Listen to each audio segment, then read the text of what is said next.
A graça e a paz do nosso Senhor Jesus Cristo continue a reinar nas nossas vidas. Amém? Vamos, mais uma vez, iniciar a nossa escola bíblica dominical da mesma forma que nós iniciamos todos os domingos, colocando nossas vidas diante do Senhor, pedindo que o Senhor exclusivamente fale aos nossos corações.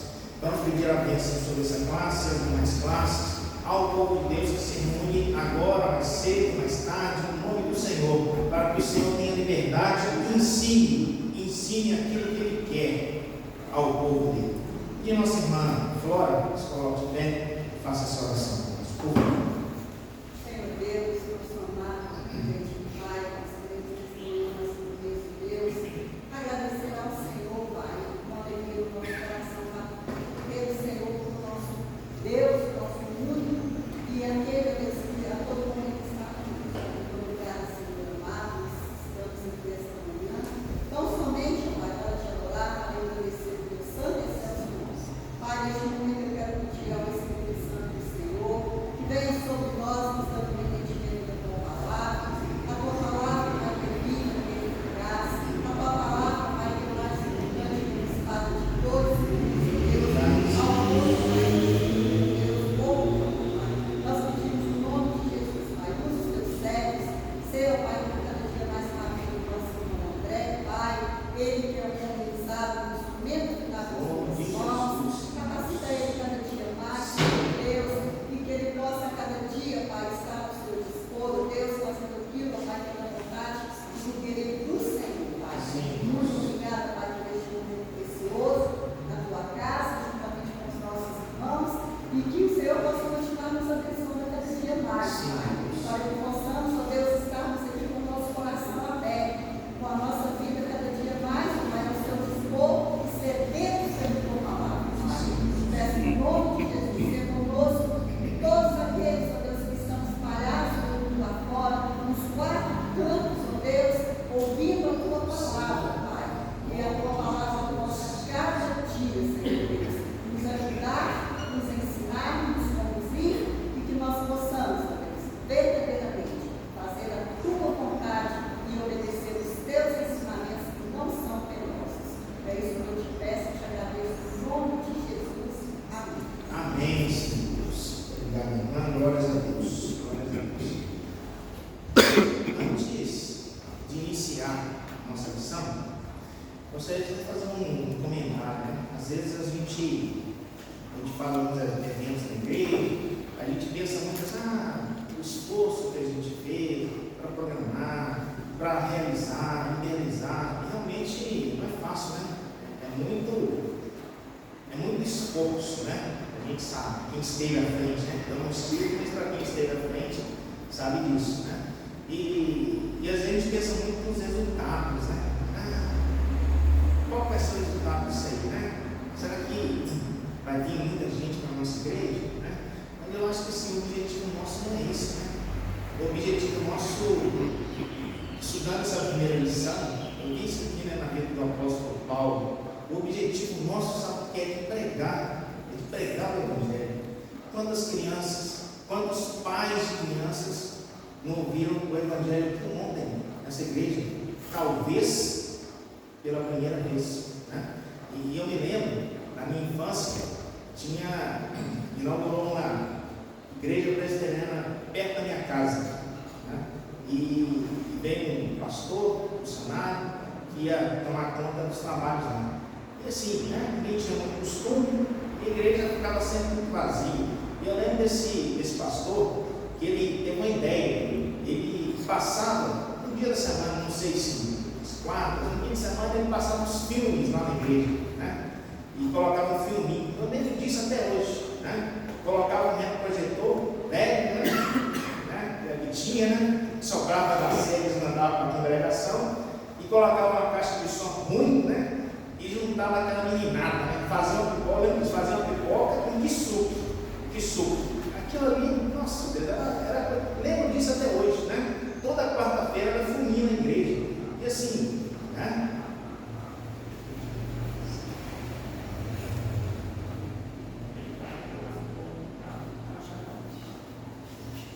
O resultado disso é o amor de Cristo no coração de muitas crianças, inclusive o meu, né? Inclusive o meu. Então, a gente tem que valorizar a obra de Deus. A obra não é nossa. A obra não é nossa. E assim, o agir de Deus na vida dessas pessoas, não sei, pode ser que seja essa semana, pode ser que seja daqui a 20 anos, mas foi plantada, a semente foi plantada. E eu creio, né, eu sou testemunha disso, que a obra de Deus, a palavra de Deus, ela não é lançada em vão, ela não volta vazia, né? E assim, um dia vai frutificar. Que seja no coração de uma criança, de uma das dezenas que vieram aqui, vai ter valido a pena todo o trabalho que foi realizado. Todo o trabalho que foi realizado. Para a honra e glória do Senhor. E assim, né? A gente vai passando e as coisas vão caminhando, né? Vão caminhando na nossa vida e a gente vai aprendendo, a gente vai desenvolvendo. Na semana passada teve lá a reunião do presbitério, e a reunião do presbitério é pesada, né? Pesada, né? É coisa, muitos interesses, né? E às vezes, né? Só, apesar que está filmando aí, né? Mas assim, né?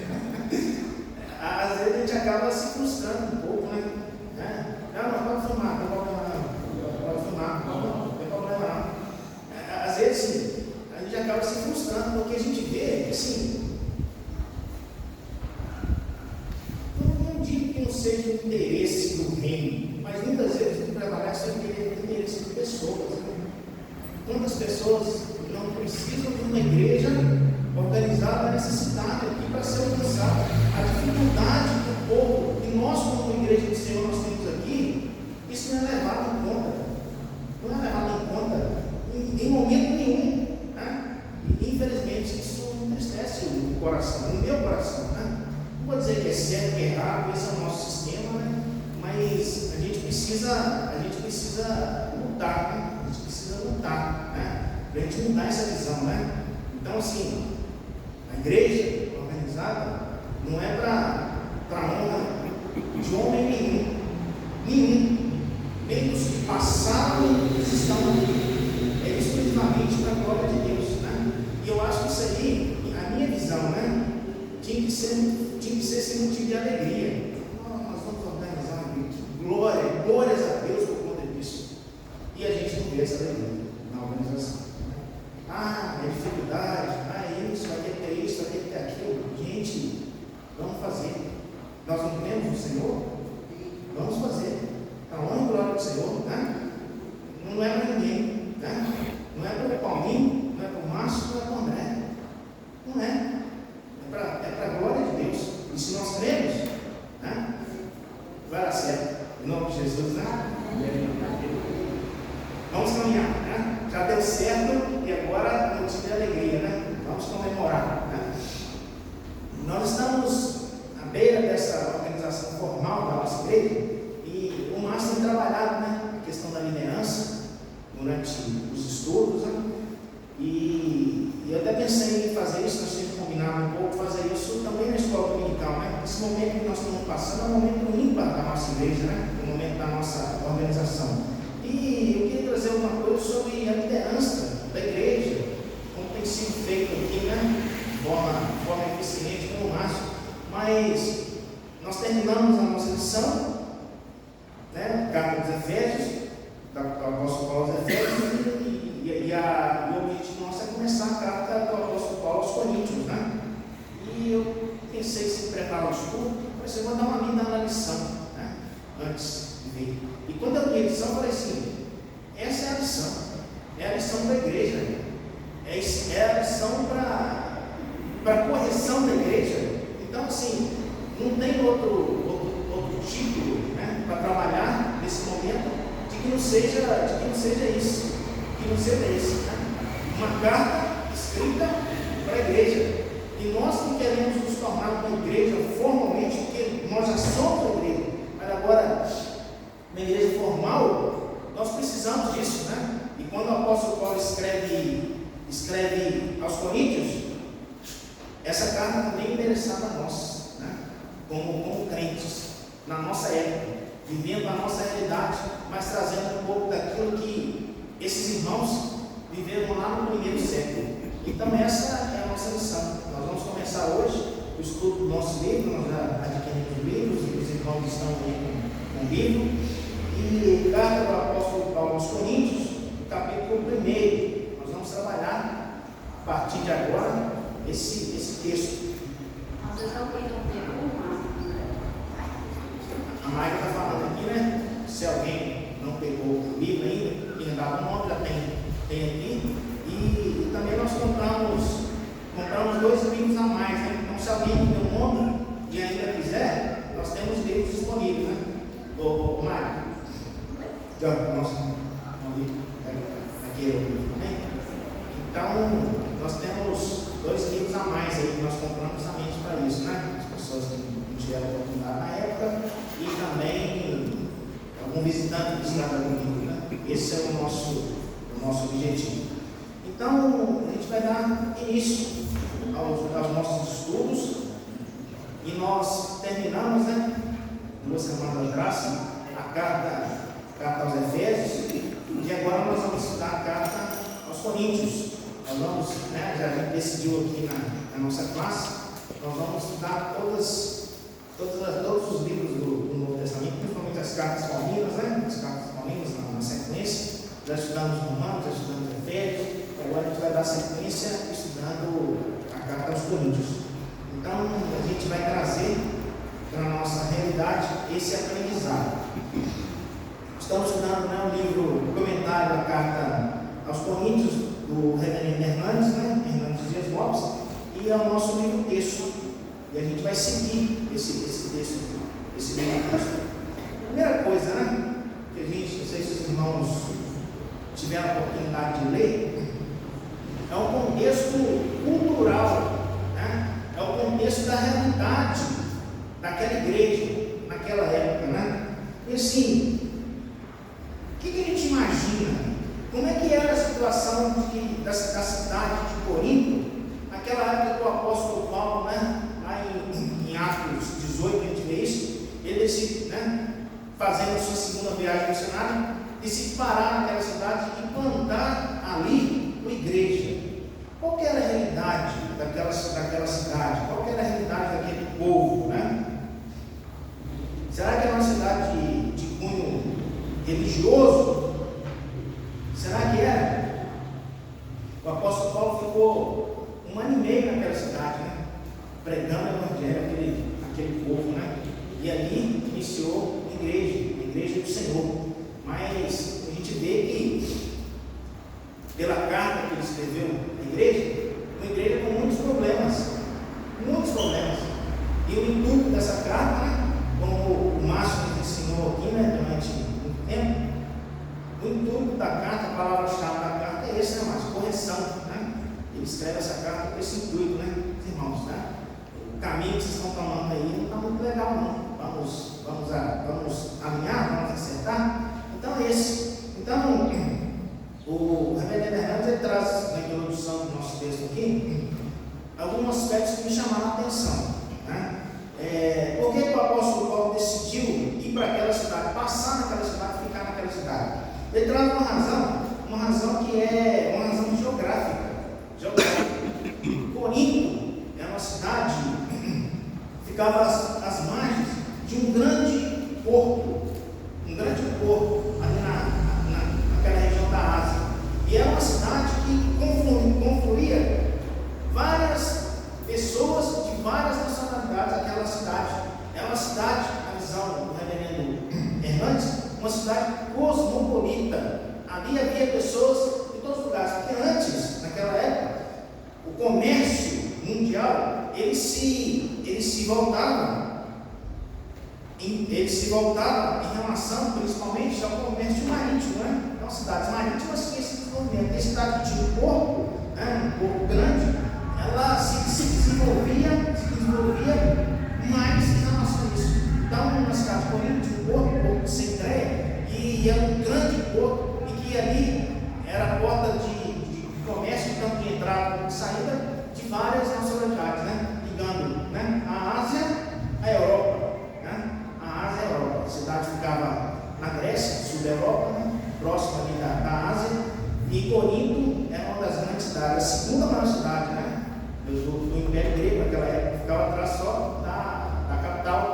pequenas.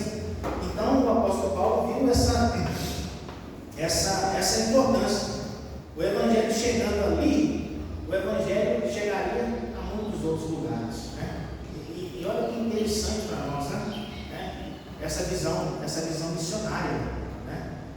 De expandir o reino de Deus. Então o apóstolo Paulo ele faz essa análise geográfica. Outra questão que chamou a atenção do apóstolo, né, várias outras aí no nosso texto, mas uma outra que me chamou a atenção foi a ideia de que Corinto é uma cidade nova. Você fala assim, não, né, mas Corinto é uma cidade que muito tempo antes do apóstolo Paulo passar por lá, a cidade já existia muito tempo antes, e é verdade. Só que, no contexto histórico, é trazido aqui pelo reverendo Fernandes, que no ano de 146 a.C., a cidade de Corinto, ela foi totalmente destruída pelos romanos. Destruiu a cidade. E a partir daí, a cidade se ergueu, né? 146 anos. Então, assim, pouco tempo depois, né, da cidade se erguer, de forma plena, talvez, o apóstolo Paulo já estava passando ali. Então, é uma cidade nova dentro desse contexto, uma cidade que tinha se erguido depois de ser totalmente destruída. Então, uma das coisas um dos aspectos que o apóstolo Paulo levou em consideração em relação a essa determinação de ficar no local, justamente isso, essa abertura que tinha em relação às pessoas daquele lugar. Eram pessoas de vários lugares, né? E é uma cidade nova, uma cidade aberta a novos conhecimentos. Essa era um dos ensinos, era uma das práticas que havia na cidade de Corinto. Então, assim, abriu as portas para o Evangelho. E eu fico vendo assim, né, o quão difícil é para a gente ter uma ideia diferente depois que a gente está arraigado, né? Quanto mais velho a gente fica, mais difícil é a gente aprender as coisas. Mais difícil é. Não? O apóstolo Paulo viu naquela juventude daquela cidade, das pessoas que estavam ali naquela cidade, viu essa oportunidade. Pessoas que estavam, né, com esse propósito, com esse âmbito, com essa abertura a novas ideias, né? Então a gente precisa trazer isso para nós, né? Talvez aproveitarmos da nossa localização, né? Eu fico vendo assim, a gente tem experiência do nosso trabalho, né? Do meu trabalho aqui, né? Às vezes a gente pergunta assim, tem que sair daqui de Juazeiro e lá em Betim para fazer um exame de corpo de delito, né? Tem que andar 30 quilômetros. Lá no norte de Minas, o pessoal tem que andar 200 quilômetros. Aqui em Minas tem que andar 200 quilômetros para chegar no posto de perícia para fazer um exame. 200 ou até mais, né? Então, assim, a gente precisa olhar isso como estratégia para nós, né?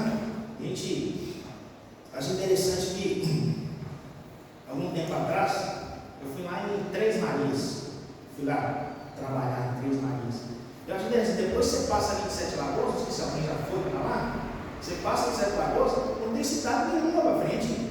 Assim, né? Você vê algumas entradinhas de cidade, mas você não vê cidade mais, no Zé Planeta ali normalmente, né? E assim, a gente olhando aqui, você está aqui em Florestal, um pouquinho você está ali em Juaruba, você volta para trás, você está no Pará, você está em Itaúna, você está em Betim, você já está em Neves, Esmeralda, está aqui do lado, né? Tá tudo ligando, né, André? Daqui a pouco nem estrada a gente vai ver mais, né? Porque é só galpão e tudo ligado, né? Então a gente precisa ter essa visão, né? Assim, a igreja presbiteriana de Florestal é só para o povo de Florestal, só para as pessoas de Florestal, né? Olha a nossa responsabilidade, né? Será que é difícil para nós andarmos 30 quilômetros, né? Para fazer um trabalho evangelístico? Será que é difícil? Então, assim, o apóstolo Paulo, ele olhou isso, né?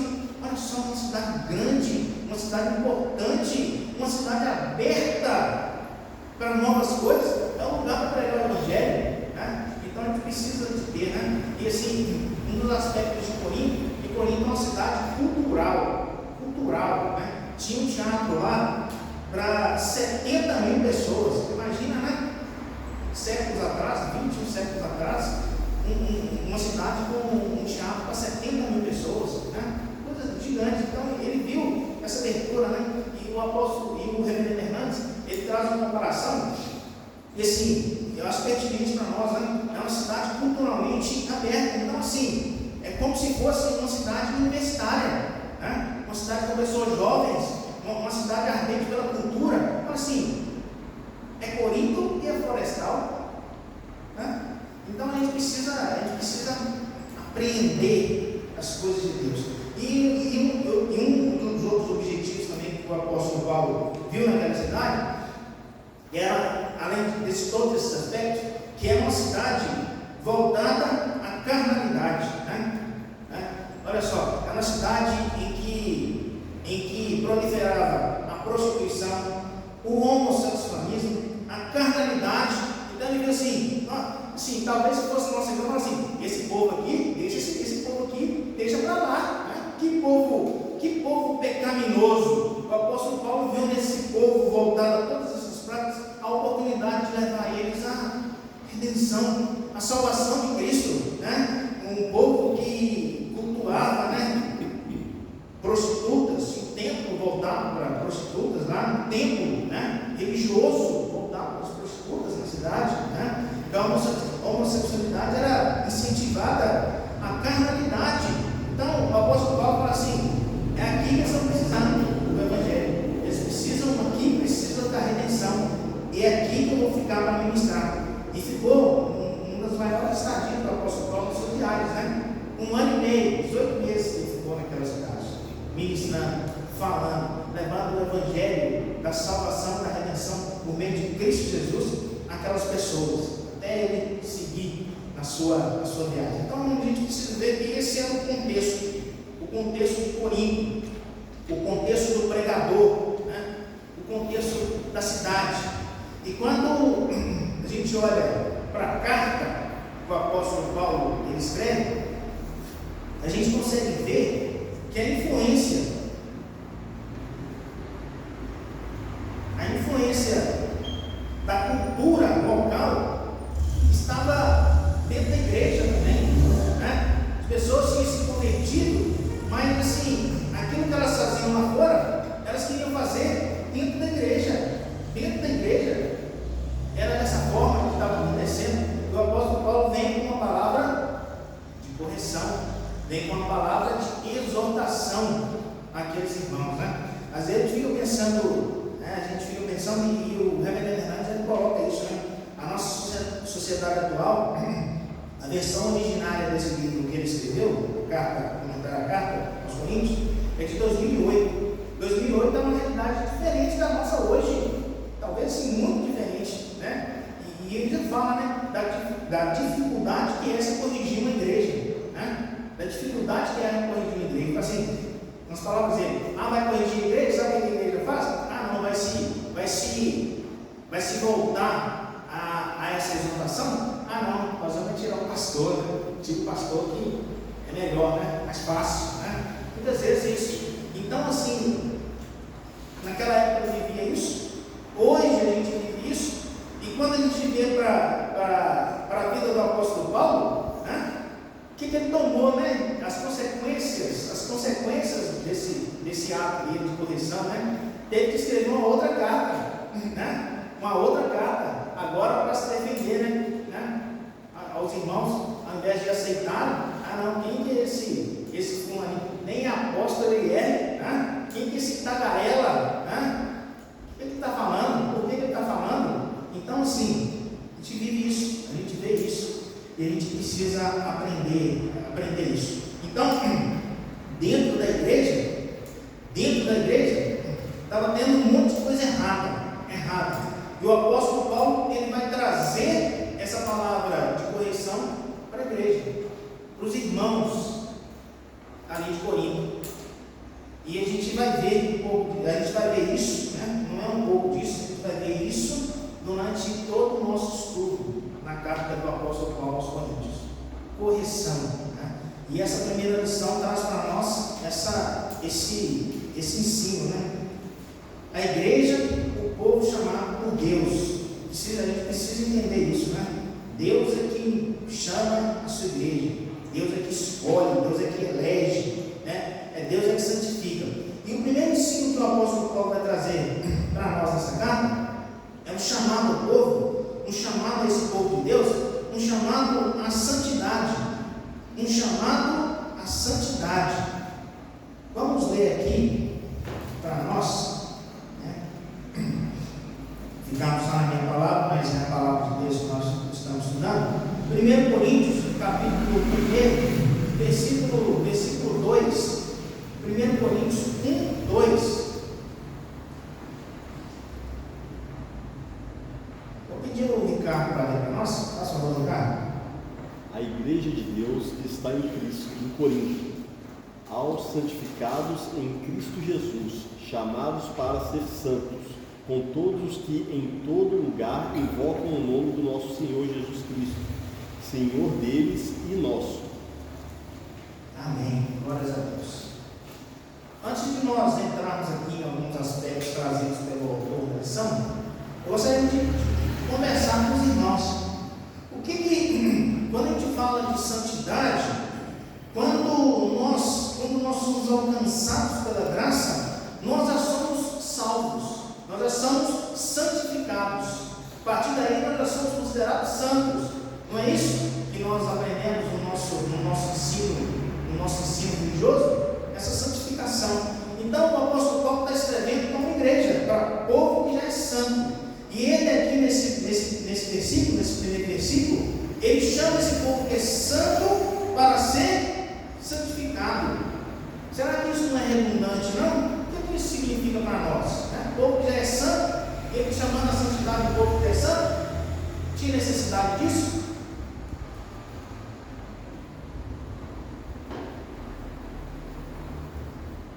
Pode falar, irmão, fica à vontade. Ele fala o primeiro santo aí, é o processo da conversão, quando a gente é separado, né, do vício, do pecado, da nossa natureza pecaminosa. Agora, o processo de santificação é contínuo, né? A gente está perseverando para poder alcançar. A Miriam está sendo o livro aqui, não sei se ela leu o livro, né? Mas exatamente isso está no livro nosso aqui, né? Nas palavras da Bíblia. A santificação posicional e a santificação processual. Então, quando nós somos santificados, é a nossa santificação posicional. Somos feitos santos pelo alcance da graça da nossa vida. Mas nós temos uma santificação processual. É a segunda parte que ela falou, que é o processo, essa caminhada nossa na busca da santidade. Emerson, nós queríamos falar ali também? Ia falar isso, né? Deve ter lido o livro, né? Mas é isso, é exatamente isso, essa diferença da santificação processual, que muitas vezes, nós que somos calvinistas, para nós, a gente não busca, eu salvo, para quê? Eu não perco a salvação? Perde a salvação? Não perde. Eu falo assim, então para que eu vou buscar santidade? Eu já estou garantido, já estou com meu lugarzinho lá comprado, para que eu vou buscar santificação?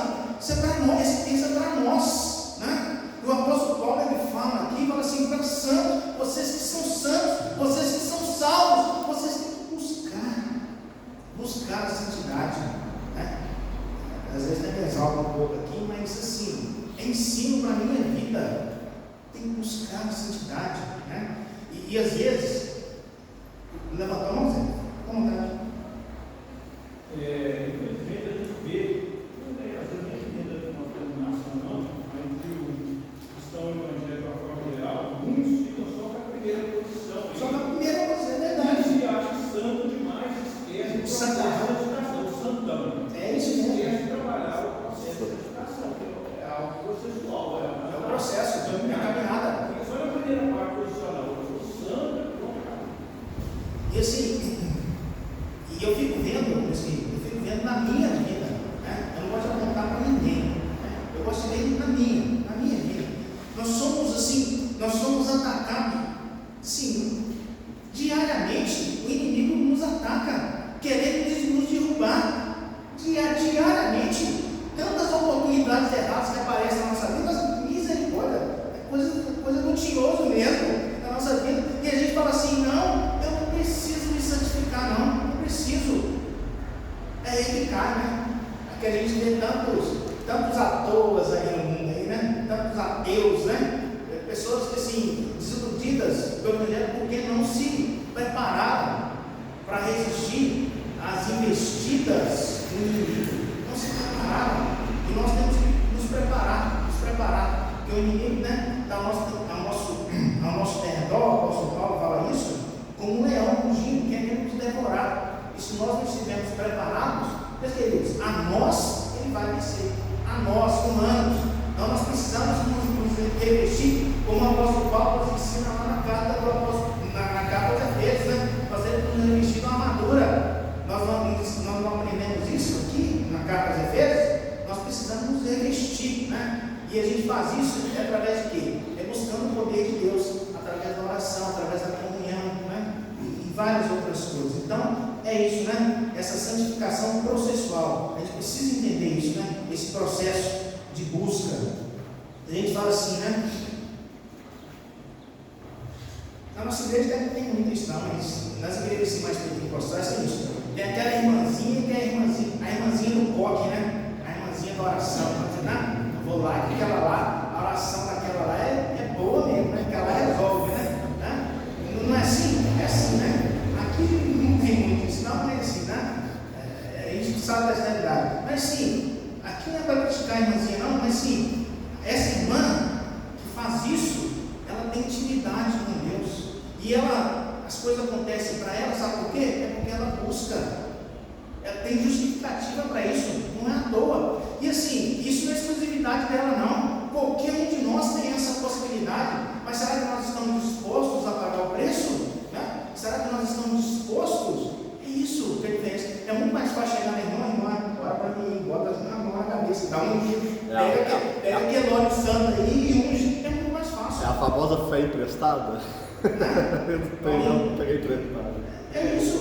Você não fica na segunda, na primeira parte, porque a verdade é essa, por preguiça. Preguiça, é verdade. Porque é mais fácil eu ficar só na primeira parte do que colocar a responsabilidade nos outros, até que tem que ser o que orar que você está falando. Né? Eu venho para a igreja, eu sinto que assisto tudo, vou para casa, não tem que fazer nada. Não tem que trabalhar, não tem que fazer. E eu gosto que você citou o exemplo de ontem, né? É muito mais fácil eu ver a programação do que eu me envolver com a programação. Entendeu? É muito mais fácil. Então, por isso que a gente sempre fica na primeira metade. Então, você falou, fica naquilo que acabou, porque era mais fácil. Eu ter o compromisso, eu me buscar, eu me santificar, é muito mais difícil. É muito mais difícil. Né? Tem que ter ação ali, eu tenho que me envolver. E nós estamos vivendo um processo, que você falou aí, André, de igreja, né? Nós estamos na igreja, o que acontece? Nós vamos na igreja bacana,